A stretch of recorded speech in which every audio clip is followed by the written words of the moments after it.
Como hemos venido anunciando previamente, hoy vamos a dar inicio a una serie de estudios expositivos en el libro de Marcos. Y ahí es donde vamos a comenzar en esta tarde. Marcos capítulo 1 dice la palabra del Señor. Principio del Evangelio de Jesucristo, Hijo de Dios.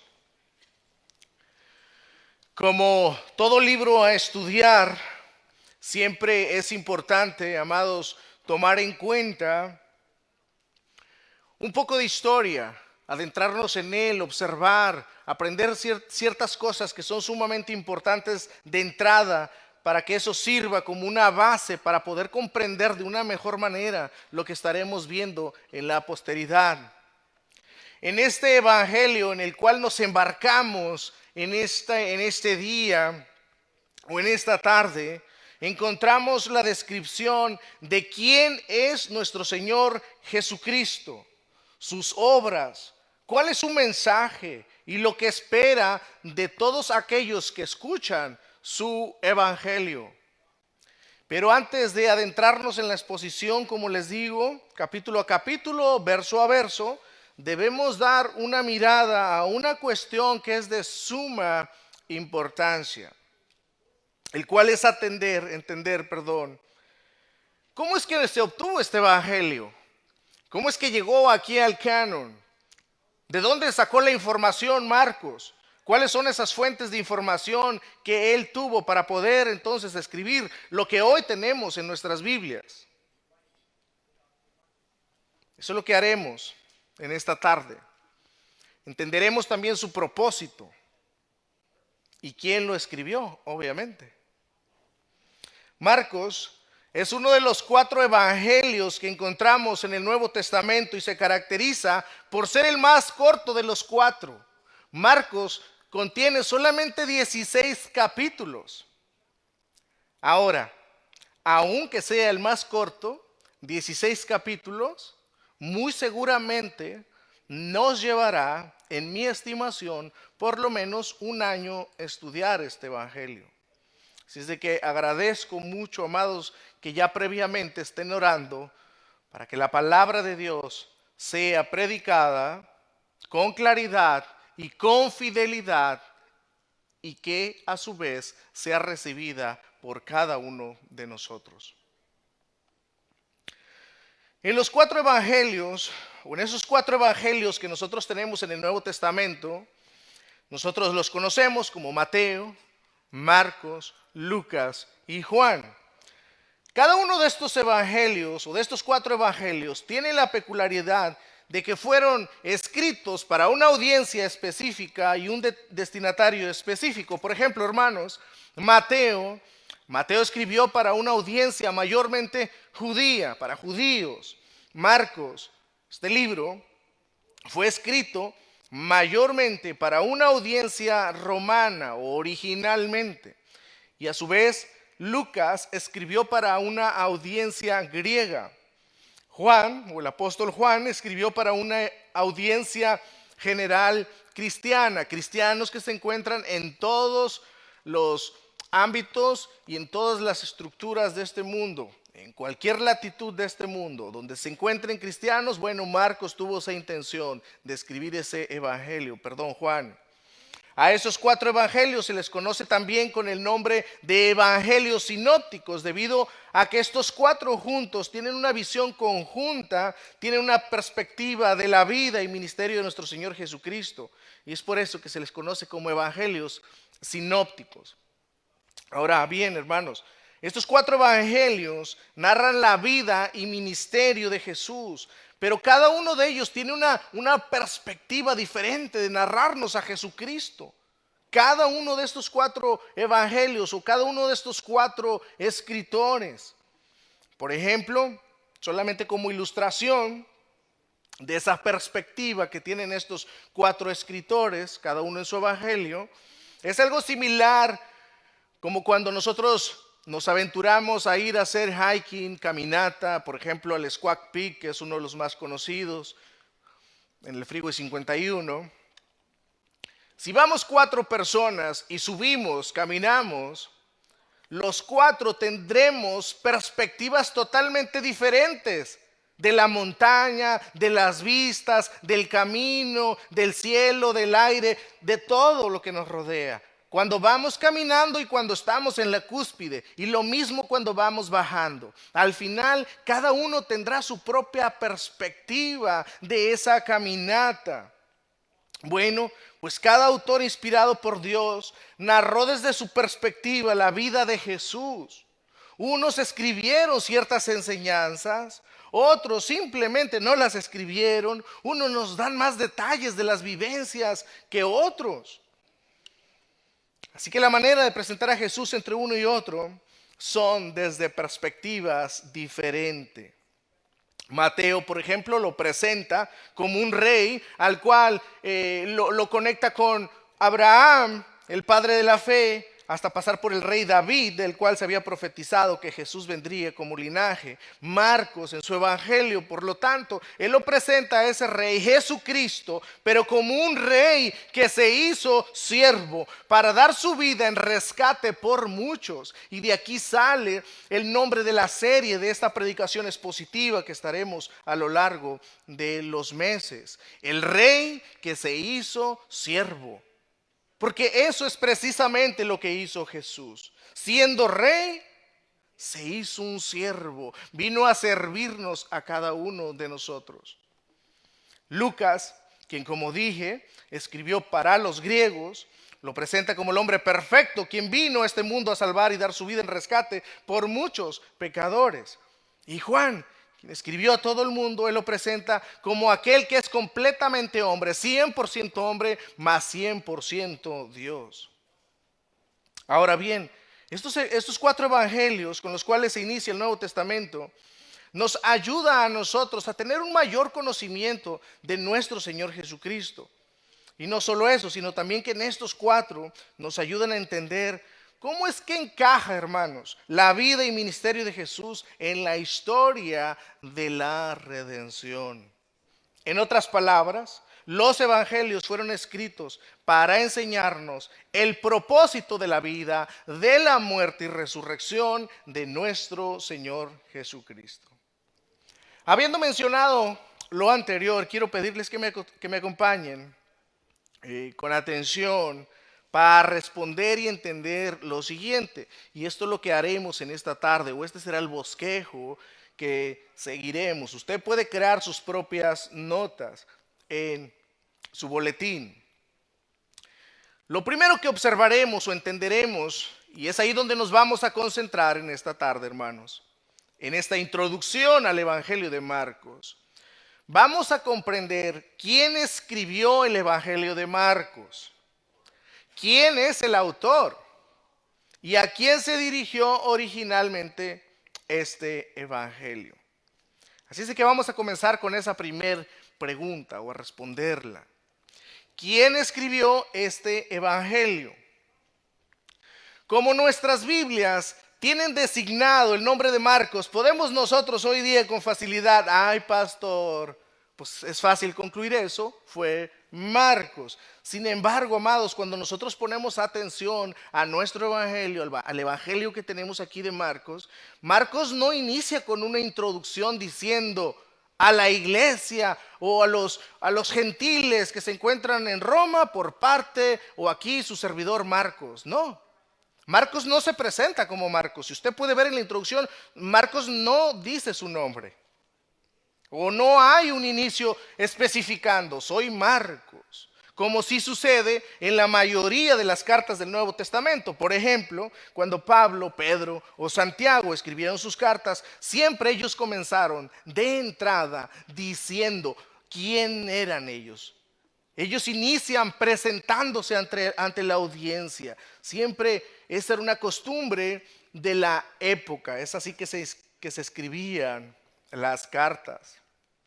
Así que para llegar, hermanos, a concluir que fue Marcos quien de verdad escribió este evangelio, debieron valerse de otras fuentes de información.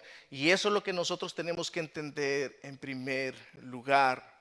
Porque Marcos, vuelvo e insisto, no se identifica como siendo el autor original.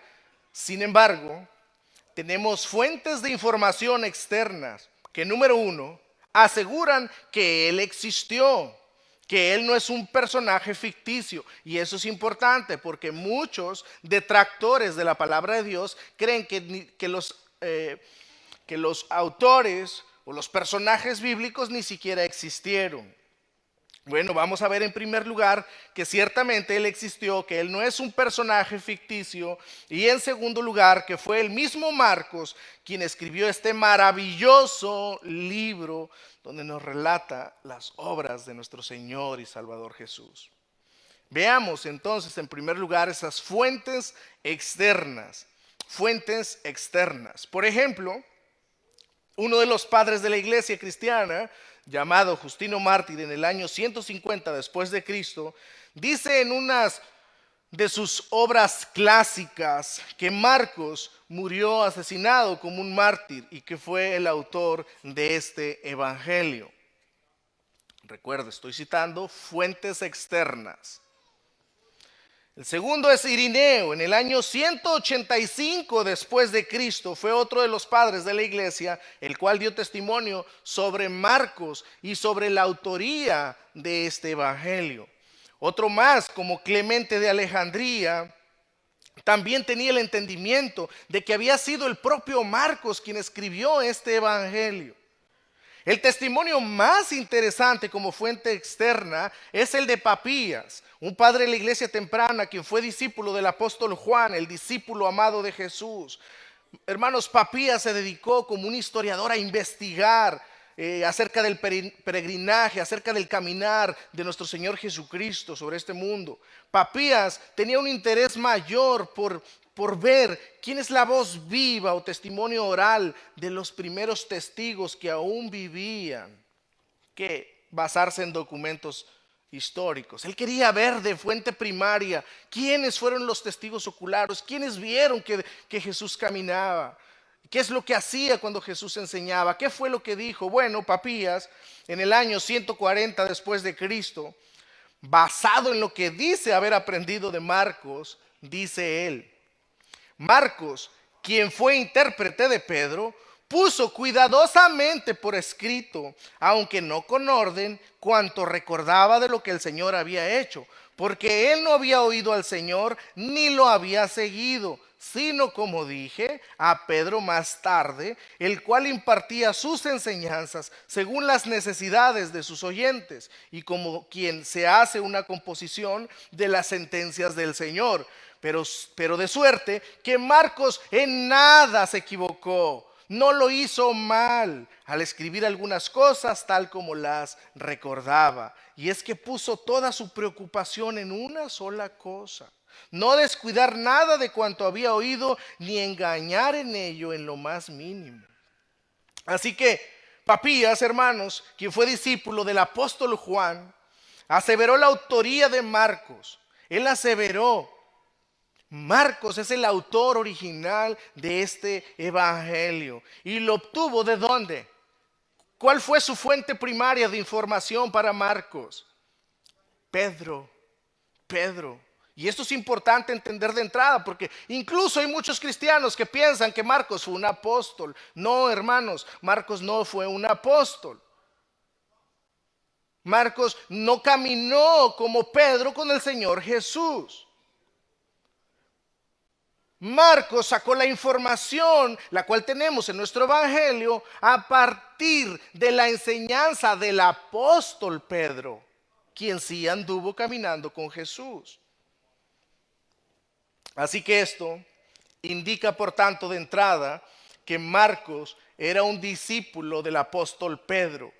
Marcos andaba con él, lo escuchaba predicar y le servía como un intérprete. Y finalmente escribía con mucho cuidado. ¿Por qué Marcos era un intérprete de Pedro? Bueno, hermanos, porque Pedro predicaba en arameo y Marcos hacía un translate, una traducción al griego, porque el griego era el idioma predominante de aquella época. Todo mundo hablaba griego, es como decir hoy día, a donde nosotros vayamos, muy seguramente se habla el inglés, porque el inglés hoy día es el que predomina en el mundo. De la misma manera, al ser el griego el predominante de aquella época, Pedro predicaba los sermones en arameo y Marcos lo interpretaba y posteriormente escribía. A este evangelio se le conoce también como el evangelio olvidado, este evangelio el cual vamos a estar estudiando. Ya les daré un poco más de información porque he olvidado, pero hermanos, esta información que estoy compartiendo con ustedes de entrada era desconocida hasta hace más de un siglo aproximadamente. O sea, de un siglo a la fecha, este libro ha tomado más interés, puesto que anteriormente no le tomaban mucha importancia porque decían, bueno, si ¿de dónde viene esta información? Ni siquiera sabemos quién escribió este libro. No, pues entonces vámonos a Mateo, vámonos a Lucas.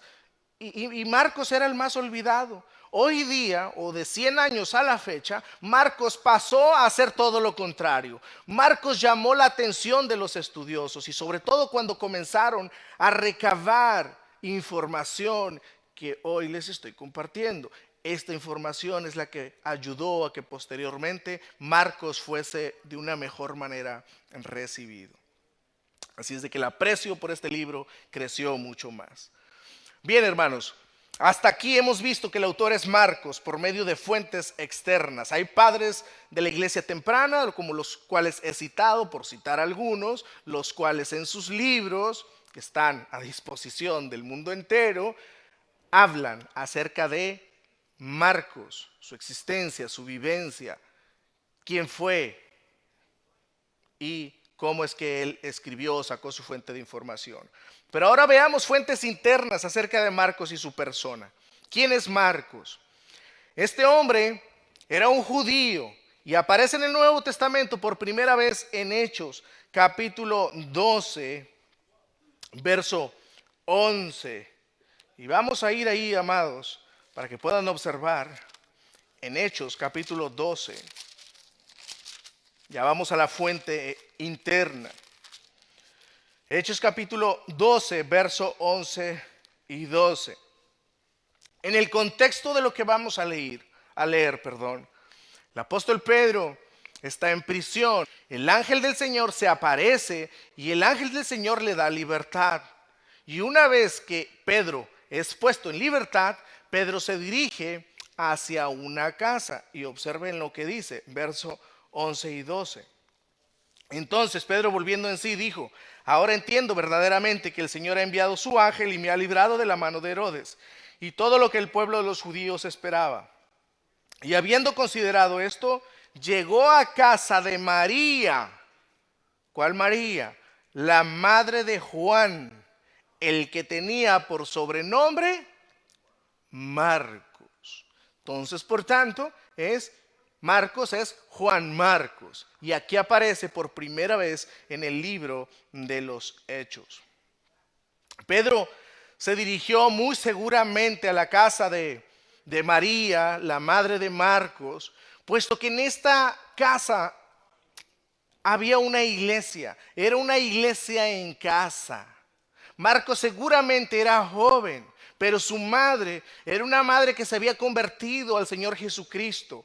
Amó al Señor Jesucristo, inmediatamente comenzó a servirle. Y una manera que muy seguramente, según lo que vemos aquí, lo que vamos a ver a continuación, es de que esta mujer María abrió la casa, abrió su casa, abrió su hogar, abrió las puertas de su hogar para que la palabra de Dios fuese predicada ahí. Los apóstoles, como también vamos a ver posteriormente, los apóstoles venían ahí se encontraban. Ahí estudiaban, ahí enseñaban, ahí oraban en esta casa. Así es de que Pedro tenía una amistad muy cercana con la familia de Marcos y los discípulos de Jesús. Según los eruditos, también concluyen que la última cena o la última cena de la Pascua, antes de Jesús ir a la cruz, se llevó a cabo precisamente en la casa de Juan Marcos. Siguiendo la línea de investigación sobre la persona de Juan Marcos, continuemos observando otros pasajes del Nuevo Testamento. De los 4 evangelios que tenemos, solo en este evangelio, en el de Marcos, encontramos una narrativa que llama mucho mi atención y espero la de ustedes también a partir de aquí. Marcos narra que en una ocasión, cuando arrestaron a Jesús y lo iban a llevar delante de Pilato, iba un jovencito, el cual traía una sábana y salió a la carrera. Pero cuando lo vieron los soldados, dijeron, este es parte también de Jesús. Y teniendo temor, huyó, corrió. Y observen ese pasaje, y ese lo encontramos en Marcos 14, 51. Marcos 14, verso 51. Vuelvo y repito, esto solamente está escrito en este evangelio. Marcos 14, verso 51.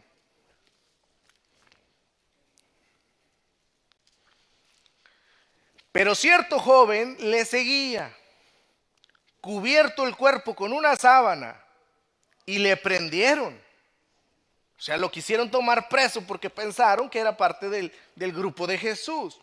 Mas él, dejando la sábana, huyó desnudo. Bien, hermanos, pues se dice que Marcos fue ese muchacho joven, el cual huyó dejando la sábana en el piso. Y cuando él, posteriormente, escribe este evangelio, él añade o él pone ahí su vivencia personal, o sea, esta experiencia que él tuvo. Es como si él estuviese diciendo, sí, yo no caminé con Jesús como Pedro. Sin embargo, cuando yo era un joven, sucedió esto. Yo observé a Jesús cuando lo llevaron arrestado. Incluso hasta quedé desnudo. Esa es la realidad. Otra referencia de Marcos la encontramos cuando Pedro en su primera carta escribió lo siguiente. Ahí tenemos que ir a Primera de Pedro, capítulo 5. Primera de Pedro, capítulo 5, verso 13. Esta es otra referencia de Marcos, evidencia interna. Verso 13. Pedro al final de su carta escribe, la iglesia que está en Babilonia, elegida juntamente con vosotros, ¿y quién? Y Marcos, mi hijo, os saludan. Ahí está la fuente interna también. Pedro hablando acerca de Marcos. Marcos está conmigo y les manda saludos. ¿Quién es Marcos para Pedro? Mi hijo. O sea, muy amado. Es un discípulo de Pedro. Pasado un tiempo, Marcos se vuelve un compañero de Pablo. Hasta aquí ya vimos. Fue un discípulo de Pedro. Pasado el tiempo, hermanos, Marcos se vuelve un compañero del apóstol Pablo y de Bernabé, ya que según relata Hechos capítulo 12, verso 25, Pablo y Bernabé cuando fueron a Jerusalén a recoger una ofrenda que se había levantado en la iglesia para los pobres, pues ahí va Pablo para allá. Y Pedro, estando ahí en Jerusalén, sabiendo que posterior a llevar la ofrenda se van a embarcar en las misiones. Y Pedro, conociendo a Marcos, les recomienda a este joven Juan Marcos. Es como si le dijese Pedro a Pablo, Pablo, yo sé que te vas a ir en una travesía a las misiones, pero para que no vayas solo y mientras mejor vayas o vayas más acompañado, pues será más fácil de alguna manera. Quiero recomendarte en gran manera a un joven que está aquí con nosotros, un joven piadoso, un joven que ama al Señor Jesucristo y muy seguramente está dispuesto a acompañarte a las misiones. Así es de que ahí está. Y ese es otro de las referencias, es otra de las referencias que tenemos. Vamos a indagar un poco más en esto más adelante. Ahora bien, hermanos, en Colosenses tenemos un dato que será de importancia para lo que voy a explicar también. En Colosenses capítulo 4, verso 10, Pablo destaca que Marcos era sobrino de Bernabé. Así que cuando el apóstol Pablo y Bernabé iban a emprender en su primer viaje misionero, pues juntos, al recibir la recomendación de Pedro, ellos deciden, vámonos llevando a Marcos. Vámonoslo llevando, mira, la recomendación de Pedro, qué mejor recomendación que del mismo Pedro. Va. Y ellos deciden llevárselo. Y eso está ahí en Hechos capítulo 13, para que lo observen. Hechos 13, verso 5. Hechos capítulo 13, verso 5. Dice: y llegados a Salamina, anunciaban la palabra de Dios en las sinagogas de los judíos. Tenían también ¿a quién? A Juan, o sea, Juan Marcos, que ya vimos, Juan Marcos, de ayudante. O sea que Lucas escribió acerca de la presencia de este Marcos como ayudante precisamente del apóstol Pablo y de Bernabé en el primer viaje misionero. Y ahí está, embarcado ni más ni menos que con el apóstol Pablo, ni más ni menos que con Bernabé. Bernabé, su tío de sangre.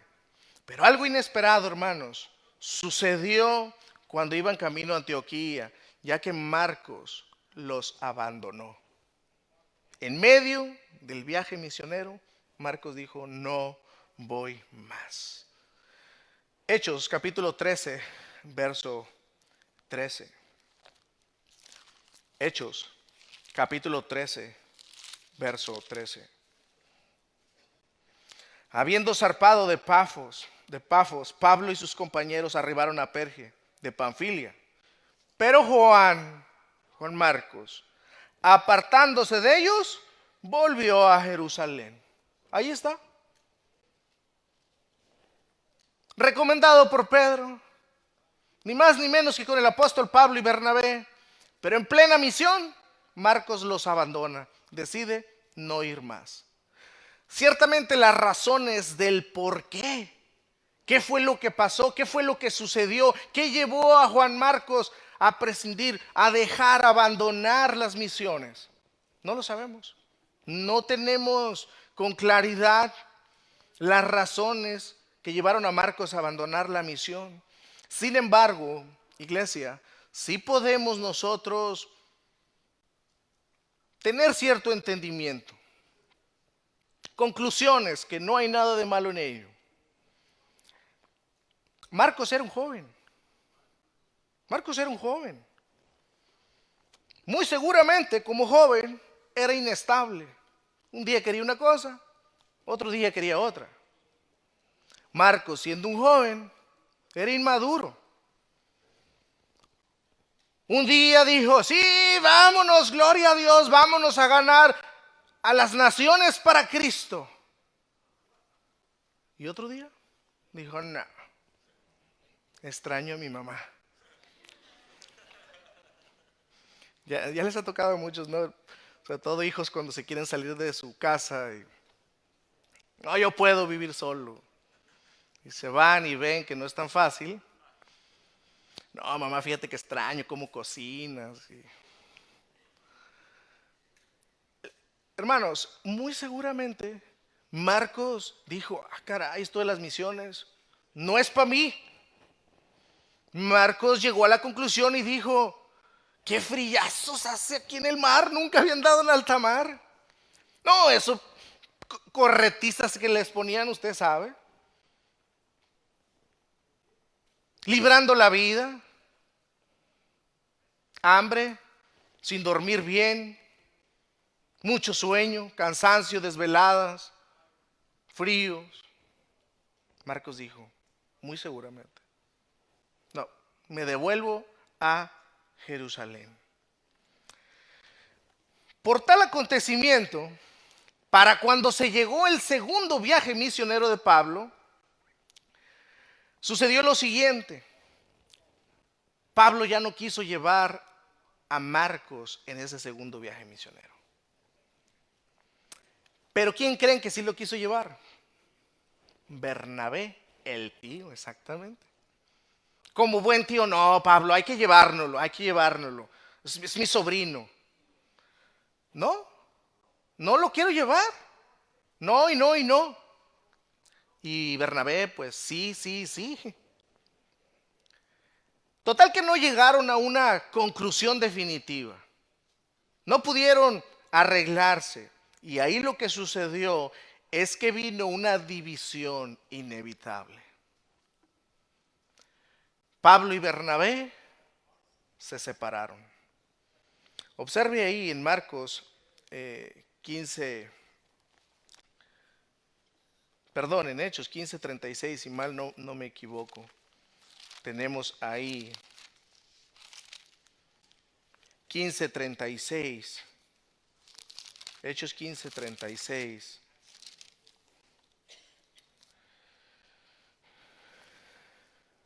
Hechos 15:36. Dice: después de algunos días, Pablo dijo a Bernabé: volvamos a visitar a los hermanos en todas las ciudades en que hemos anunciado la palabra del Señor para ver cómo están. Y Bernabé quería que llevasen consigo a Juan, el que tenía por sobrenombre Marcos. Pero a Pablo no le parecía bien llevar consigo al que se había apartado de ellos desde Panfilia y no había ido con ellos en la obra.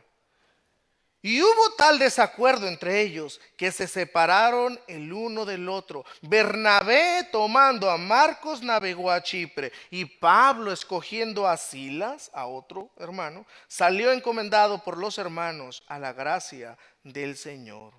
Y pasó por Siria y Cilicia, confirmando a las iglesias. Ahí está, hermanos, un poco de información interna de quién es este Marcos. Un joven recomendado ni más ni menos por el apóstol Pedro, que se va en las misiones, pero a media misión descarta. Posteriormente, en el segundo viaje misionero, Pablo no lo quiere llevar, pero Bernabé, su tío, sí. No llegando a ningún acuerdo, se separan. Hermanos, esto nos da una lección sumamente importante. Esto tiene una aplicación tremenda para nuestras vidas. Aquí vemos una separación de dos hombres de Dios. ¿Por causa de quién? De Marcos. Marcos fue el causante de que dos hombres como Pablo y como Bernabé se separaran. Hubo una disgregación ministerial y la verdad, hermanos, es de que eso sucede hasta el día de hoy tristemente. En este caso, no fue por cuestiones morales. Hubo una separación, pero no fue por cuestiones morales, sino fue porque simplemente no hubo más para andar. Por más que trataron, simplemente dijeron: no podemos. Tú quieres una cosa, yo quiero otra, pero no da esto para que nosotros continuemos juntos. Al final de cuentas, lo que vemos es de que Dios, de los errores humanos, de la falta de cordura e inmadurez de algunos, en su gracia muchas veces Dios termina bendiciéndonos, y aún a ambos. Porque miren, nosotros no podemos saber con exactitud si Bernabé tenía razón o si Pablo tenía razón. Pablo a lo mejor fue muy drástico y dice: no lo llevo más. A lo mejor Marcos dijo: Pablo, discúlpame, sí, me precipité, no lo pensé de un principio bien, no sabemos si sucedió eso. El punto es de que al final de cuentas, dos hombres terminan por caminos separados por causa de Juan Marcos, pero Dios en su gracia bendijo tanto a un equipo como al otro. Ciertamente trajo una disgregación, Pero Dios bendijo el ministerio del apóstol Pablo con Silas por su lado, y posteriormente, como estaremos viendo también, Dios bendijo el ministerio de misiones de Bernabé y de Marcos. Y eso es lo que Dios hace en su gracia, amados, en nuestras vidas. A pesar de nuestros errores humanos, Dios en su gracia nos ayuda, nos capacita para levantarnos y echar para adelante. Aun cuando nosotros hayamos sido los culpables, en Dios hay suficiente gracia para el pecador. Y esa es una gran lección para cada uno de nosotros. Bueno, pues casi 10 años posterior a este hecho, Marcos vuelve a ser sumamente importante en el trabajo misionero dentro del círculo de liderazgo del apóstol Pablo. Pablo, escribiendo al final de Colosenses capítulo 4, verso 10, dijo lo siguiente, Colosenses 4:10. Aristarco, mi compañero de prisiones, os saluda. ¿Y quién? Y Marcos, el sobrino de Bernabé, acerca del cual habéis recibido mandamientos. Si fuera vosotros, observen las palabras, si fuera vosotros, recibidle. ¿Quién está escribiendo eso? Pablo, 10 años aproximadamente más adelante, Pablo en su carta a los Colosenses está diciendo acerca de Marcos, recíbanlo. Eso indica que hubo una reconciliación.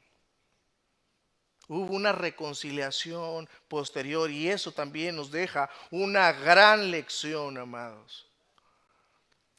En la gracia de Dios todos podemos cambiar. En la gracia de Dios todos podemos cambiar. Filemón capítulo 1 verso 23 y 24. Esa es la parte final también. Filemón capítulo 1 verso 23.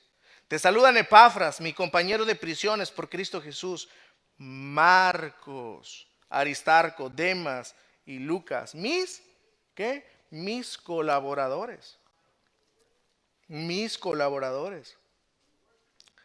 La última carta que el apóstol Pablo escribió es la segunda carta a Timoteo, y también dice de Marcos lo siguiente, segunda de Timoteo capítulo 4 versos 9 al 11, dice lo siguiente. Estas son las palabras finales del apóstol Pablo. Ya está a punto de morir o ser llevado al martirio. Procura venir pronto a verme, le dice Pablo a Timoteo, porque Demas me ha desamparado amando este mundo y se ha ido a Tesalónica. Crescente fue a Galacia y Tito a Dalmacia. Solo Lucas está conmigo. Y observe lo que dice. Timoteo, toma a Marcos y tráele contigo, porque me es útil para el ministerio. Vean, observen, amados, lo útil que se convirtió Marcos en la vida personal y ministerial del apóstol Pablo. Dios restaura malentendidos y usa todas las cosas para su gloria con aquellos que son sus hijos. Así es de que si tú estás aquí sin Cristo también, debes entender que hay gracia suficiente en Cristo. Hay gracia suficiente en Cristo. Dios puede restaurar tu vida, no importa el desastre que has hecho con ella. Hay esperanza, hay vida en Jesús. La vida final de Marcos. El historiador Eusebio, en el siglo III y IV, escribió que después de la muerte de Pedro y de Pablo, fue cuando escribió este evangelio que ahora comenzamos a estudiar como introducción. El mismo Eusebio, hermano, relata que Marcos se dirigió a Egipto. Eusebio relata que Marcos se dirige a Egipto. Ya estando allá, él comienza a predicar el evangelio. En Alejandría, una de las ciudades más importantes de la época, Marcos predicando el evangelio, planta muchas iglesias en esos lugares. Posteriormente, se levantan revueltas en contra de Marcos, porque esto estaba transformando la vida de personas. Pero como sucede hasta el día de hoy, cuando una persona viene a Cristo o cuando alguien está predicando el evangelio, siempre se levantará oposición. Donde se predique el evangelio, siempre habrá oposición. La habrá en su propia vida y la habrá alrededor suyo. Y Marcos predicando el evangelio, plantando iglesias ahí en Egipto, en Alejandría, se levanta una oposición, una turba, lo toman, lo golpean y lo matan arrastrándolo en un caballo. Y es así como entró a la presencia del Señor por medio del martirio. Marcos. Bien, hermanos, ¿a quién fue dirigido originalmente este evangelio? Porque ya hemos visto hasta aquí Marcos, un hombre que aún estuvo dispuesto a dar su vida posteriormente a causa de la predicación del evangelio. Y nadie podría dar su vida por una mentira, a menos que sea una verdad.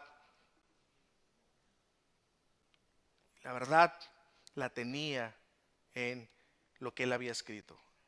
Todas las vivencias que ya mencionamos. Ahora, ¿a quién fue dirigido originalmente este evangelio? La audiencia, como comenté en la introducción, son los gentiles de Roma, hermanos, y se escribió en los años 50. La audiencia era gentil, por eso explica términos que eran desconocidos para ellos, como el día del sábado. Acerca del día del sábado, pues eran términos de los judíos. Es como cuando nosotros nos convertimos al cristianismo aún mismo, ¿no? Hay muchas cosas y un lenguaje que nosotros decimos, ay, es un lenguaje bien raro. Es el lenguaje que usan los cristianos, Dios te bendiga. ¿Por qué Dios te bendiga? ¿Por qué oran por los alimentos? Es un lenguaje nuevo. Y alguien tiene que explicarnos. Bueno, Marcos en su evangelio, escribiéndole a una comunidad gentil que no conocía la terminología del Antiguo Testamento, tiene que explicar en su evangelio términos, por ejemplo, el día del sábado, por qué guardaban el sábado, qué significaba el sábado y qué aplicación tenía ahora en Jesucristo. Y eso lo veremos nosotros también más adelante cuando entremos al estudio previo de Marcos. Pero hace traducciones, por ejemplo, al griego como Boanerges, que es una de las palabras más conocidas, Boanerges, que significa ¿qué? Hijos del trueno, y eso está en el capítulo 3, verso 17. También hace traducciones del Talita Cumí, niña, a ti te digo levántate, en el capítulo 5, verso 41. Corbán, que significa mi ofrenda a Dios, en el capítulo 7, verso 11. Abba, que significa padre, y eso está en el capítulo 14, verso 36. Y solamente, hermanos, por citar algunos ejemplos, que la audiencia desconocía el arameo. Ahora, amados, acercándonos a la parte final, ¿cuál era el propósito de Marcos? ¿Por qué Marcos escribió este evangelio? ¿Cuál era su propósito? Siempre que se escribe una carta, la haces con un propósito. Saludar a alguien, decirle acerca de tu estado. Usted sabe eso. ¿Cuál fue el propósito entonces de Marcos? Bueno, el propósito era animar a los creyentes de Roma que ya estaban siendo perseguidos tanto por judíos que se estaban oponiendo al cristianismo, judíos que se estaban oponiendo a la predicación del evangelio y también romanos, judíos y gentiles romanos, no creyentes. Se levantaron en persecución, en oposición a aquellos cristianos, a aquellos primeros cristianos. Entonces, Marcos tiene que escribir este evangelio para animarlos. Y en segundo lugar, también tiene como propósito proveer material de aprendizaje que les sirva para defenderse ante una sociedad que valorizaba el poder, la gloria personal y la autovaloración. Por ejemplo,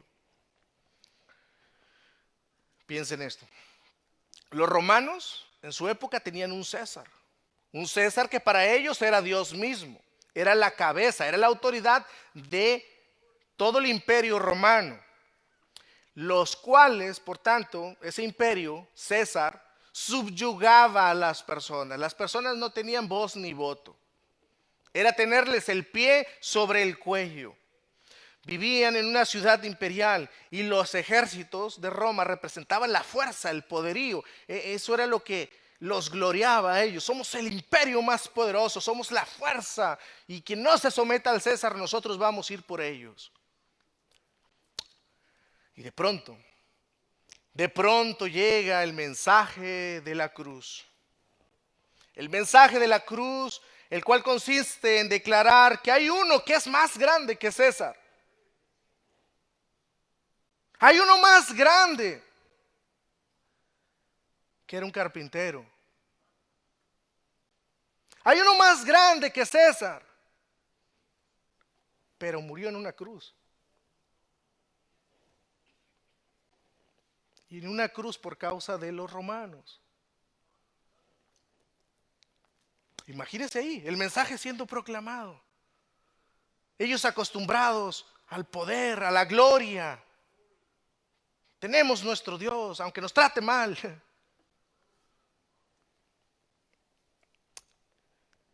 Pero ahí está el mensaje. Un mensaje proclamándole a las personas. El mensaje de un rey. El mensaje del único y verdadero rey. Que siendo el rey del universo, se introdujo a este mundo. Y se introdujo para ser un siervo. Vino a servirnos. Y vino a servirnos muriendo en una cruz para pagar por pecadores culpables como nosotros.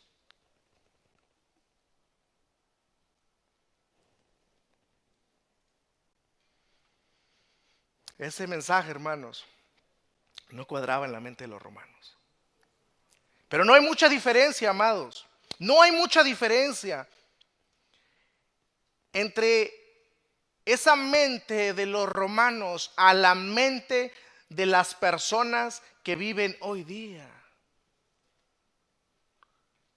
Las personas hoy día de la misma manera dicen: ¿yo para qué necesito un Dios? ¿Por qué? Las personas prácticamente hoy viven como si fuesen Dios. El culto a la personalidad. Nosotros somos fuertes, piensa en grande. Tú eres el arquitecto de tu propio destino. Tú. Hermanos, nosotros no somos Dios.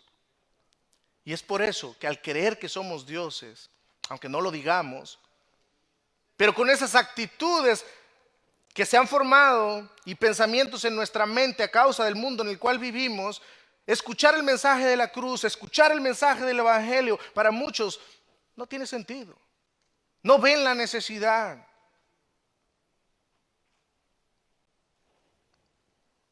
Pero Marcos, precisamente sabiendo el estado actual, no solamente de los romanos, pero en primer lugar de ellos, pero del mundo entero, escribe este evangelio con el propósito de presentar a Cristo como el verdadero rey que se hizo siervo para salvar a pecadores. Vea lo que dice Marcos capítulo 10, verso 45.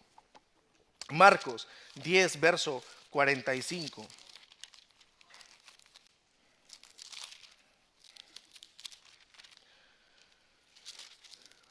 Porque el Hijo del Hombre no vino para ser servido, sino para servir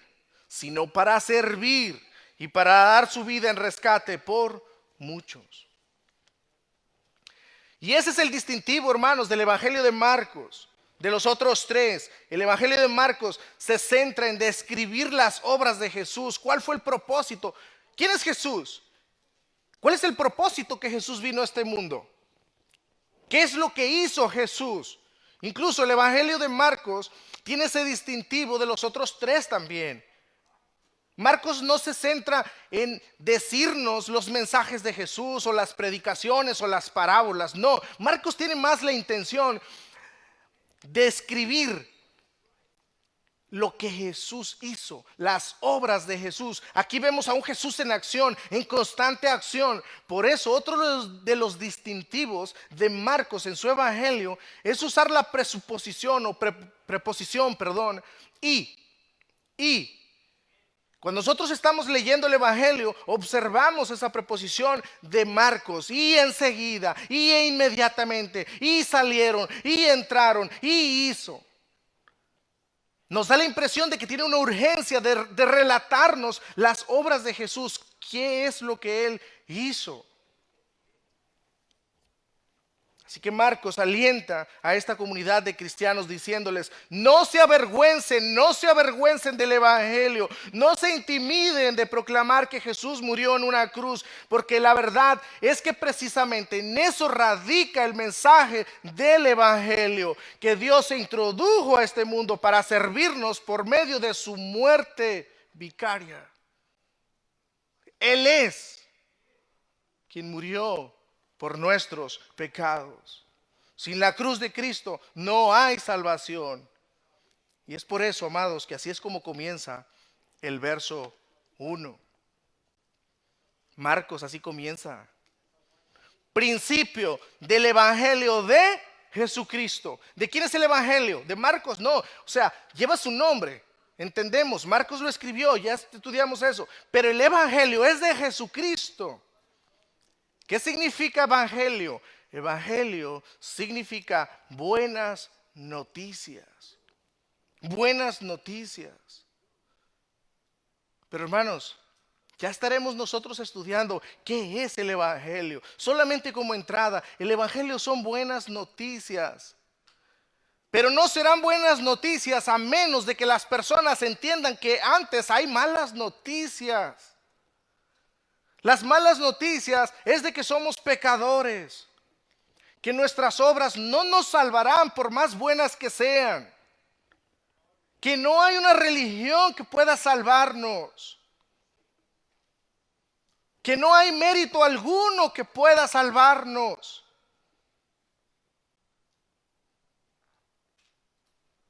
Las buenas noticias consisten en lo que Dios hizo. Y Dios hizo que dio a su Hijo unigénito para que viviese la vida que Él demanda, la cual nosotros no podemos vivir. Jesús vivió una vida de perfecta obediencia a Dios el Padre, pero murió en una cruz para pagar nuestros pecados. Y no solamente que murió en una cruz, sino que resucitó con poder y gloria al tercer día. Y ascendió a los cielos y está sentado al trono de Dios, a la derecha del Padre, intercediendo por aquellos que han creído en Él como Señor y Salvador de sus vidas. En eso radica las buenas noticias. Que tú no puedes hacer nada, que Dios ya lo hizo por ti y por mí. Lo que Dios demanda, por tanto, es que creas. Y eso es lo que veremos, pero léalo, por ejemplo, en Marcos 1:15. El tiempo se ha cumplido y el reino de Dios se ha acercado. Arrepentíos y creed en el evangelio. Creed en el evangelio. Esa es la demanda. Esa es la demanda.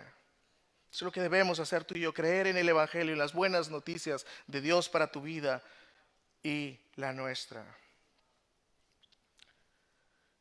Algunas aplicaciones, hermanos, brevemente. Número 1. Esta introducción tiene como propósito también que nosotros podamos apreciar el evangelio. Apreciar la bendita palabra de nuestro Dios. Dios escogió hombres y los inspiró a escribir su palabra. Es la palabra de Dios. Hombres que estuvieron dispuestos a dar su propia vida por que la verdad de Dios fuese pasada de generación en generación, hasta llegar el día de hoy a nuestras manos, a tus manos. El mundo ha tratado de valerse de todo para erradicar la palabra de Dios de este mundo. Ha hecho de todo. Sin embargo, Dios la ha preservado hasta el día de hoy. ¿Por qué? Porque el mundo no podrá contra Dios. Todo se cumplirá al pie de la letra, como Dios lo ha prescrito en su santa palabra.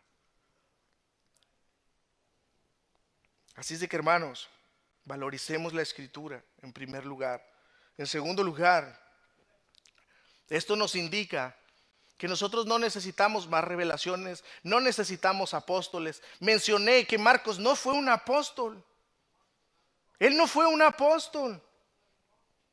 Marcos fue una persona que se dedicó a escribir lo que escuchó en primera mano de alguien que sí era un apóstol y que escuchó a Jesús, que lo vio, que caminó con él, que fue discipulado por Jesús mismo. Y esas enseñanzas, esas predicaciones las plasmó en su evangelio, en el evangelio de Marcos.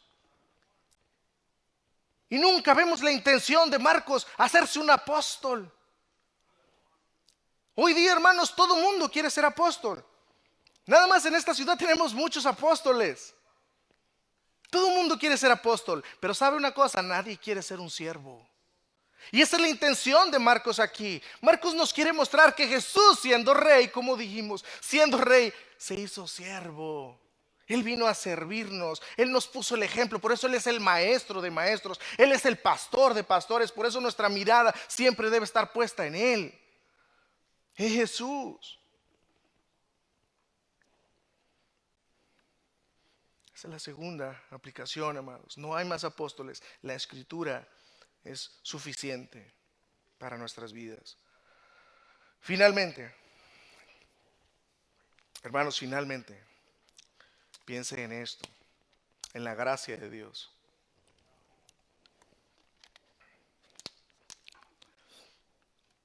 Piense en la gracia de Dios. Yo no sé usted, pero yo me identifico mucho con Marcos. Ciertamente no conozco la vida de cada uno de ustedes, pero Dios sí. En eso consiste la gracia de Dios. Que Dios no nos ha dado lo que merecemos, sino que hemos encontrado gracia. Hemos hallado gracia en nuestro Señor Jesucristo. Los verdaderos creyentes, los que hemos creído en Jesucristo, podemos decir con certeza, no soy yo, como cantábamos, Cristo en mí. Hermanos, la gracia sobre la vida de Marcos debe alentar mucho su vida y debe alentar mucho mi vida. Marcos falló. Marcos fue un joven inmaduro. Tuvo falta de compromiso con Dios. Pero Dios lo reformó. En su momento Pablo dijo, no, yo no me lo llevo.